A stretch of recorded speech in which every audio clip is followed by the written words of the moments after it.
Hi guys, David Tennant here and welcome back to another video, and today we are back with another review of a season review, and today we're going to do season 4 or third season of David Tennant's run. So yeah, before we get into this, if you do go on to enjoy this video, please think about liking and subscribing, as it does help me out. And also, more related to the season, this isn't going to conclude the specials, which I'm going to account as The Next Doctor, Planet of the Dead, Waters of Mars, and the End of Time two-parter. So hopefully that will get a review later on. But as season 4 goes, this is everything from Voyage of the Damned all the way to the Journey's End. So start off with the Christmas special. It's Voyage of the Damned, which I just mentioned. No companion in this as a companion person, is a pseudo companion as like most of them are. I think in David Tennant's era, I think only one has a companion actually in present, which is obviously Rose. So this one has a Kylie Minogue playing the role of a companion in this as Astrid Peth. It's a good one. This is normally a lot of people's favourite Christmas special. I have ones that I prefer more than this. It's a fine Christmas special, and I like watching it around Christmas time. But David Tennant's on good form here. I think similar to season 10, which is my favourite season of the new series. It starts off with a good story and a good Christmas special, in my opinion, at least. So that, I think, starts like off in a good mood. Then we have Partners in Crime. Is the first story which reintroduces Donna, as she was already seen in season 3's Christmas special, The Runaway Bride. Yeah, pretty good. She's not awful in this story. I think she's quite funny in this story. The scene where she's trying to like communicate with the Doctor through that window is pretty funny. And yeah, it's a good kind of run around for 45 minutes, just kind of reintroducing us to Donna and kind of reintroducing us to the Doctor a little bit, kind of thing. Then you got Fires of Pompeii. In my opinion, the weakest link in this season. It's a fun kind of pseudo-historical for what it is, but I've never been kind of that interested in the Pompeii setting. It was never an interesting one. Like, if I wanted to watch a pseudo-historical, the Unicorn and the Wasp would definitely be the one I'd go to, which is later on, which I'll mention, than this. There are a couple of characters who do then go on to have major roles. Karen Gillan is in this, who goes on to play Amy Pond, and Peter Capaldi, who then goes on, obviously, to play the Doctor. So a couple of people who do return in different roles in this story, similar to how the classic series would have multiple people with the same person doing multiple different roles in different stories. So I just thought I'd mention that. After we kind of have the Pledge of the Ood. This is the return of the Ood, but making them more the centre villain sort of thing. In the previous story which they were in was in the Satan Pit. And yeah, they were pretty good in that, but they were second to the Beast, and the Beast was controlling them. But in this, the Ood are, the villain is actually kind of the guy who runs the corporation, but the Ood are the monster of the main monster of the story. And yeah, I think this one's pretty good. I think this one's probably overlooked a little bit. I said this was going to be, instead of Gridlock was the one that was chosen eventually, but this was going to be the story that I chose to be underrated. So that shows it must be decent, in my opinion, at least. I think it's a good story and a bit overlooked. Then at the end of the Planet of the Ood, we get the call from Martha Jones, and she tells the Doctor that he's coming back to Earth. And so that's what happens. In the next we have a two-parter, first two-parter of season 4, with the Sontaran Stratagem and the Poison Sky. So far, the only story where the Sontarans have actually been the threat for the whole story, which is pretty cool. Like, I don't mind the overall kind of like, it was like not a bad thing. It was an interesting story, but it wasn't amazing. Possibly not. I think his biggest downfall is possibly in the classic run. So, like, the Time Warrior, stuff like that. The Centaurans were very front center. Like, we are the Centaurans. We're gonna do this. We're doing this. We're gonna kill you. Battle, blood. I mean, even with Strax kind of has that maybe more jokey, but he seems to have that. We'll dive on a kind of glory type thing. Where in this, they take a backbencher to this kid who's really annoying. Luke Rattigan, who's like the kind of human villain kind of character, awful in this story. He's so irritating, and I think I do like this story because although he's irritating, when the doctor like tells him that he slipped up, it's like he's absolutely destroyed him. It's really funny to watch.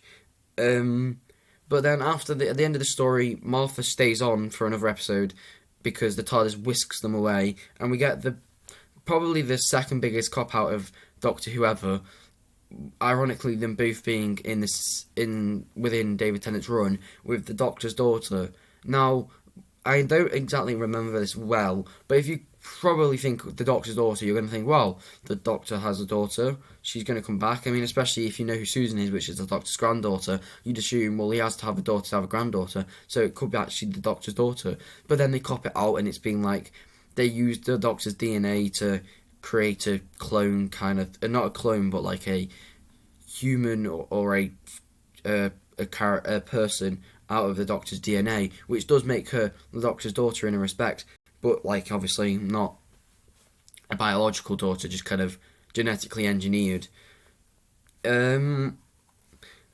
It's not great. I think it's a poor story. I think it's just a bit slow. I think what I find annoying about the story is that the Doctor is this, and the Jenny, who's the Doctor's daughter, she's good in it, but they have it, and the relationship between them is great.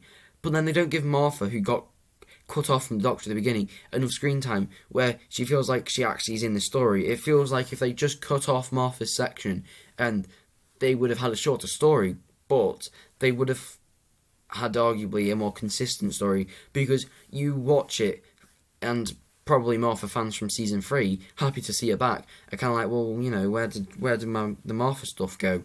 It just kind of comes and goes. Even in the later story, even with Solon of Chinese Zen, which I'll get to, she doesn't really do very much. If you look at all of the cast who did their own separate things before converging with the Doctor, she probably has the least amount of screen time. Next got the Unicorn and the Wasp.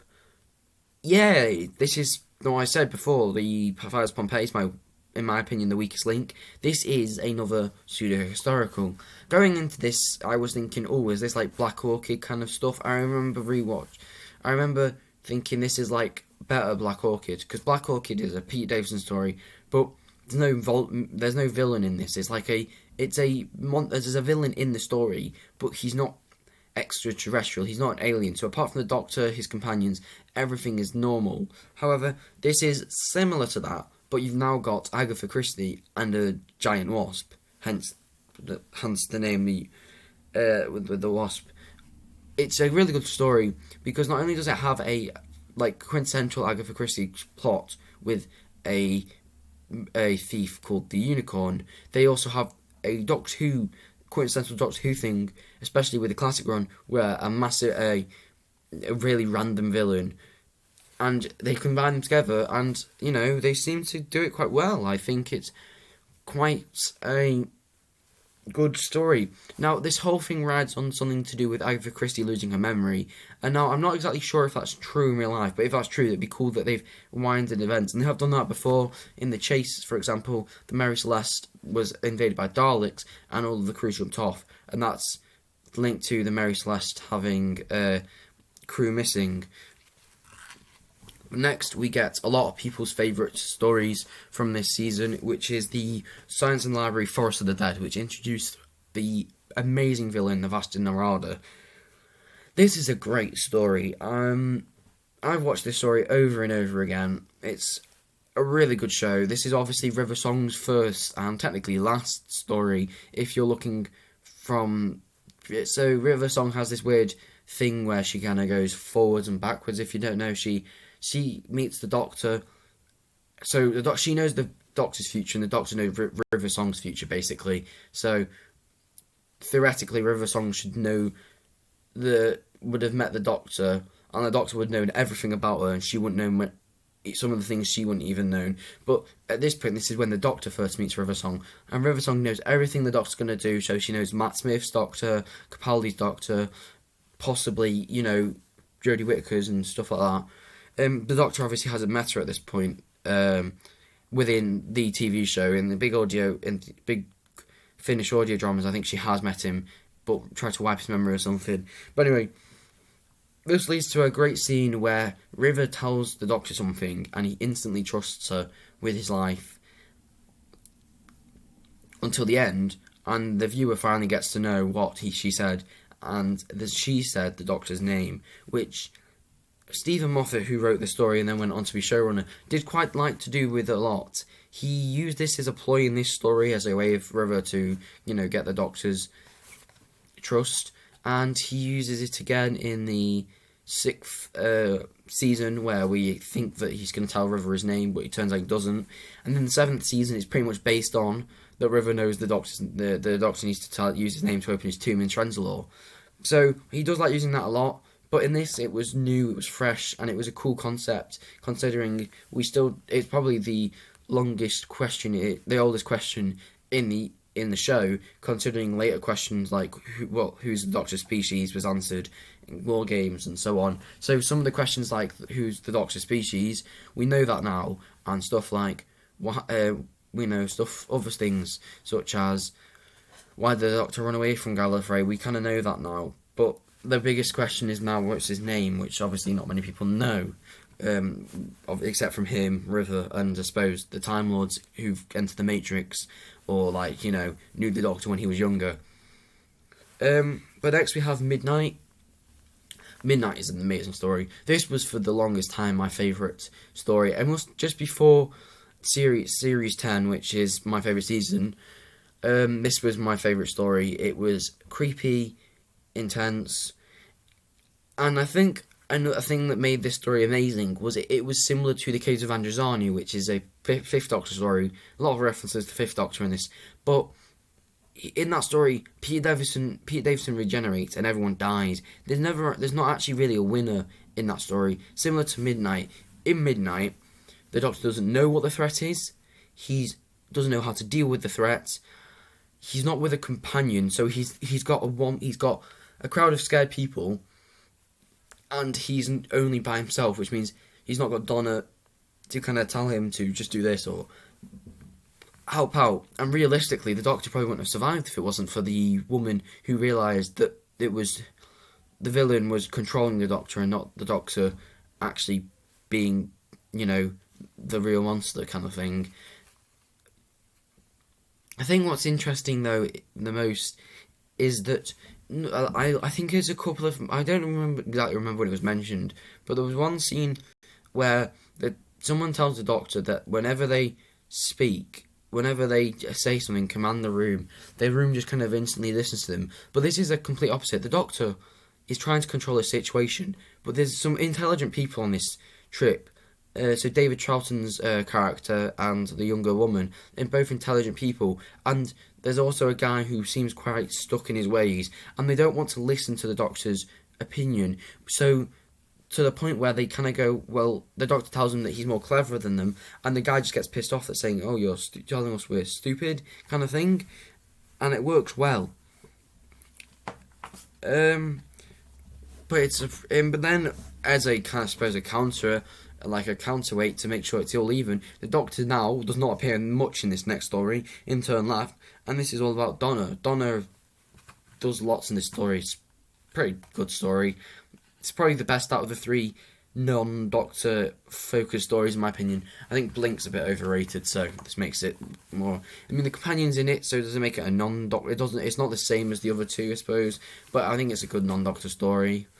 Then at the end we've got Stolen Earth and Journey's End, and it's what can I say? It's basically just Russell T Davies going, hey, I know I got the specials, but here's just basically my era in a nutshell. I mean, if you wanna get a good idea of how, if you wanna get into the new series, or you wanna get into Doctor Who, and you wanna start with the new series rather than classic series, which makes more sense, and you're not exactly sure if you should start with the first ever episode, which is Rose, this is a good way for you to kind of get into it, because this is basically just Russell T Davies' era summed up, which for the next 4 seasons you will be watching, and the specials you will be watching his era, and then when you get into Matt's era, you'll already be kind of like, you know, you've already watched a bit of Doctor Who. So although there's like a couple of things that maybe you won't understand properly, if you go into this story with an open mind, you're kind of going to get the idea of what Doctor Who's about, and you'll get to see the Daleks and stuff. However, I do still advise you probably watch Eccleston's era and go from there.